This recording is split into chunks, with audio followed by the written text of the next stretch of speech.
learned that I could actually get a whole life insurance policy denominated in Bitcoin. And so did a bunch of research, found a really cool organization that could establish those policies. And I got the Bitcoin whole life policy because I think I wanted to solve two different problems with one coordinated, like, strategy.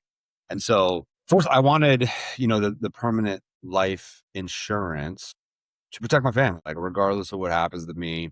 And at this point, like, I would rather have my money or have my family in the future inherit Bitcoin and understand how to custody it and understand why I got it versus have them inherit a bunch of US dollars. But I I don't save in US dollars. I save in Bitcoin. So I wanted the number one, I wanted that life insurance and that legacy to be paid out in Bitcoin because I believe where we're headed, and the future Bitcoin is the future of our financial system. And second, I wanted just that long-term exposure to Bitcoin because just like an incredible whole life insurance policy that Derek could help you create, as it's growing, you could leverage against it, right? If you want to put a down payment on a house, if you want to pay for your kids' college, or if you need cash quick, like, you can leverage against all that growth over time. And you got, I'd rather save my savings vehicle. I don't want it in US dollars. I want it in Bitcoin. The whole life component gives me the guarantees. It gives me the liquidity and a more conservative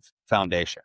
But the Bitcoin component of it gives me exposure to scarcity. There's only 21 million Bitcoin ever created. Everybody that owns Bitcoin, that runs a Bitcoin node, that holds it on their wallets, that's tapping into the Bitcoin blockchain and network, we are Bitcoin. Nobody's controlling Bitcoin like the US government controls and manipulates the US dollar, or like the owners and founders of Ethereum are controlling and manipulating Ethereum, or the owners and founders of Ethereum or Solana and Ripple, all the other cryptos. And so nobody could manipulate Bitcoin. There's only 21 million that are ever going to be mine.